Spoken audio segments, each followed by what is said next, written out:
السلام عليكم ورحمه الله وبركاته. ازيكم؟ عاملين ايه؟ يا رب دايما تكونوا كويسين وبخير. النهارده بقى هنعمل بطاطس الطريه بالعجوه زي المخابز بالظبط واحسن من مخابز باذن الله. هنا الاول دي كوبايه ونص من اللبن دافي او فاتر.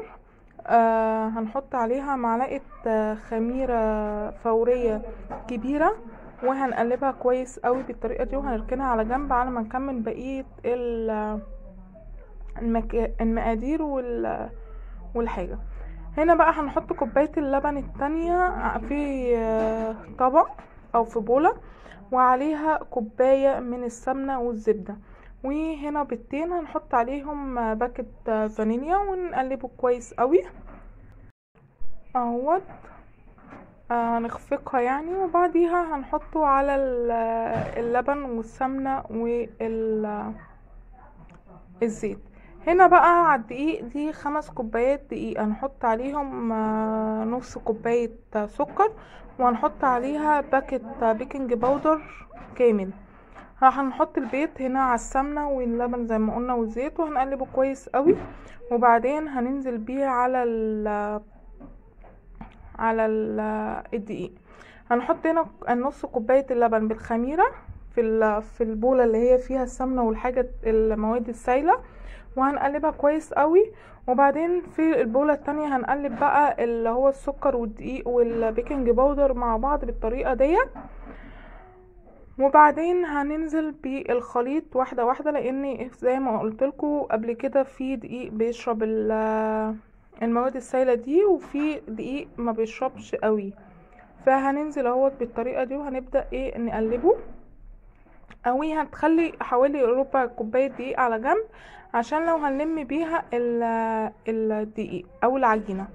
هنقلب اهو كده بالطريقة دي كويس قوي لحد ما العجينة تتلم معانا. هنا الدقيق عاوز لسه برضو من الخليط هنزل بيه. انا هنا نزلت بالخليط كله تدريجيا. هنقلب اهو كده لحد ما نلم العجينة زي ما قلت بالطريقة دي.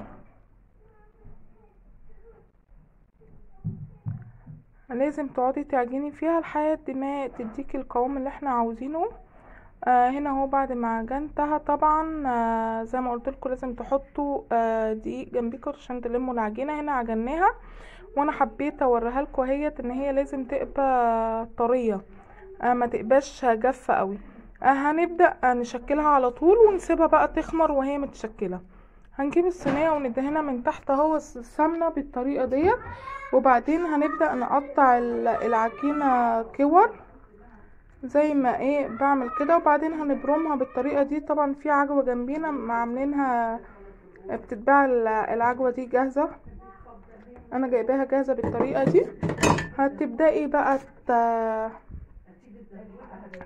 تعملي كوره وبعدين تفرديها بايدك وبعدين تحطي عليها فيها قطعه من العجوه وهتبداي تلميها بالطريقه ديت وبعدين هتبرميها اهو كده. تحاولي تقفليها كويس قوي عشان ما يبقاش في مكان من العجوه خارج من الجنب ولا من فوق ولا من تحت.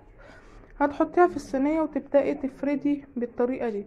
انا عملت حوالي 3 كبار وبقيه العجينه عملتها صغيره، وهتبداي تحطيها وتفرديها بقى تضغطي عليها وهي في الصينيه بالطريقه دي عشان تفرديها. وهنعمل واحده تاني بنفس الطريقه عشان تشوفوها. تفرديها كده لحد ما تديكي يعني السمك اللي انت عاوزاه او الدورية اللي انت عاوزاها عشان تبقى القرصة كبيرة، عاوزة قرصة صغيرة حسب ما انت عاوزة تشكليها بالطريقة اللي انت عاوزاها. هنعمل واحدة تاني. جبنا قطعة من العجينة برضو هناخد هنا قطعة من العجوة نحطها كده في النص وهنبدأ نلم برضو العجينة بنفس الطريقة كده اهي بالطريقة دي، وهتبدأي تلفيها برضو كده تكوريها تعمليها كورة تاني اهو بالطريقة دي، وهنفردها برضو بنفس الطريقة في الصينية بالطريقة اللي احنا عاوزينها او مقاس القرصة اللي احنا عاوزينها اهو كده. طبعا هتكوني جايبة بقى بيضة على جنب هنخفقها كويس قوي اهو بالطريقة ديت. وبعدين هنبدأ ندهن الوش بالبيض اهو كده. وطعمها بجد جميلة تحفة، مش هتندمي ان انت عملتيها، وحاجة نضيفة وانت عاملاها في البيت وانت اللي عاملاها بايدك وكل الكلام ده. هندهن كده بالطريقة دي والقرصة التانية بالطريقة دي، بس ايه ما تغرقهاش من فوق الوش بيض زي ما انتوا شايفين. انا بعمل بالفرشة كده واطلعها، ابدأ ايه ان انا انزل الزيادة من الفرشة. هتتنيها، وعلى جنب بقى كنت جايبة سمسم هترشيها، هتحط من فوق القرصة سمسم بالطريقة ديت.